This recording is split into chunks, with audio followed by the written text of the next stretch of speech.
Hey, hello riders, welcome back. Today we're gonna leave our obscure rides on the side and concentrate on the maintenance of a daily driver. Come with me and I'll show you what it is.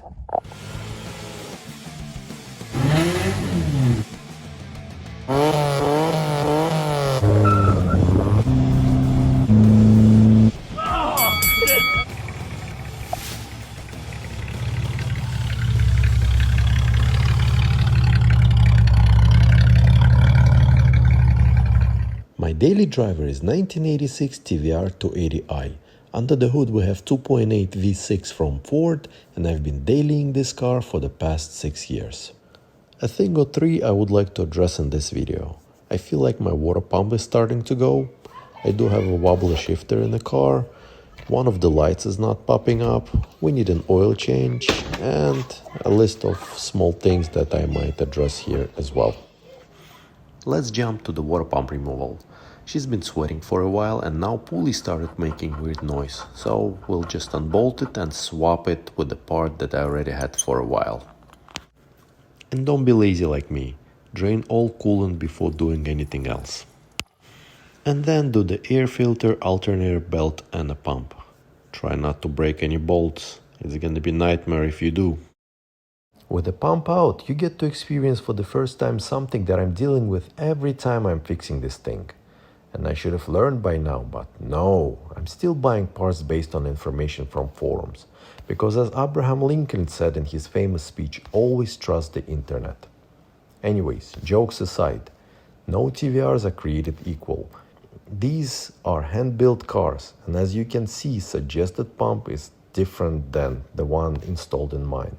So my options are either swapping pulleys from a new pump to an old, or see if I can find what car in US has compatible pump. After doing some more thorough reading that was supposed to be done beforehand, Evil Bay and Jungle website came to a rescue. I got me parts from a late 70s Mustang, and while waiting for stuff to arrive, I had a great chance to clean up the mess. Once cleanup is done, parts arrived and verified for fitment, we can put everything back together. For better seal, apply thin layer of liquid gasket on all surfaces, replace gaskets, and tighten all in a crisscross pattern. Rest of the process should be logical and self-explanatory. A few months ago, I noticed that my gear lever became wobbly regardless of me being in gear or not, and eventually I lost the reverse. But with help of wonderful people in TVR groups, it was determined that the bushing in the lever went to rest in peace, hopefully in heaven.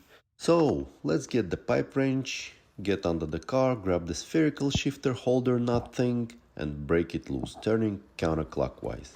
After unbolting this contraption, you would be able to get your stick out and discover the hidden treasures, or like in my case, the lack of them.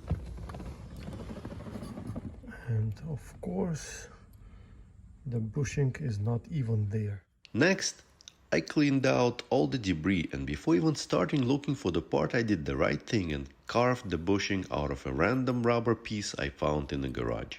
I ended up ordering a CNC cut piece for Mercury Capri 4-speed gearbox, but as always, TVR did not agree with my purchase and part had to be modified. Luckily, overall size and diameter was correct, and all I had to do was drill out a sander to accommodate half-inch shaft to go through. Oh, also I decided to avoid a hassle of taking out a pin and cut the bushing from the top so I can just slide it in place. It is time to put everything back together. It all worked out well for me. Gears are crisp, reverse is present, and if you're watching this video, I really hope I shed some light to a similar problem you are trying to overcome.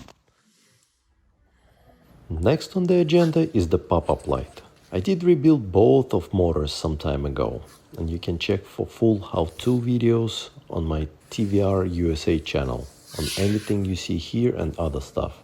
So I know for a fact that motors are good. Therefore, I'm just going to manually tickle the light through the access point in the center of the motor with an Allen key. I suspect some oxidation buildup by brushes or something, because I just don't use my lights that often. And here you go. It's up and running.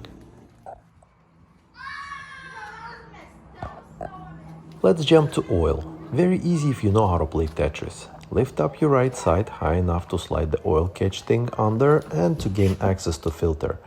Drain plug is on the left side, filter behind the right wheel in the transmission tunnel. Make sure you stretch and warm up before attempting to reach it. But once you got it undone, Tetris thinking to get it out and to put the new one in is a must.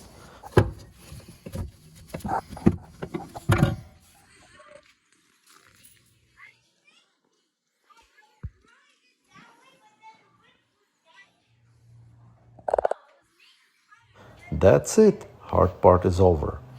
Once you tighten the plug and filter, you can lower your car. Of course, taking the tray out before. Add oil, check level, and you're done.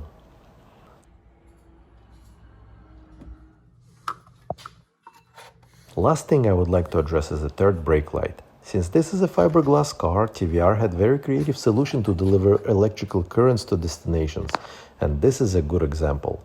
Original struts were metal and acted as conductors. Once I changed them, I have to run wires alongside to connect to brake light, plus on one side and ground on the other. Time to double check my work. I'm looking for leaks, fluid levels, temperatures, making sure the thermostat is thermostating and the fans are fanning.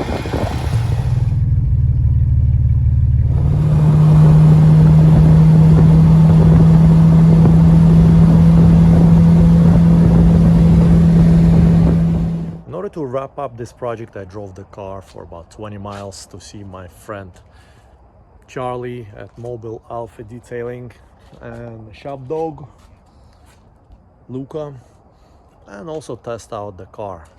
Performed very well, did not overheat, held steady temperature, no leaks. Nice. And on this note, see you next time. Thank you for watching.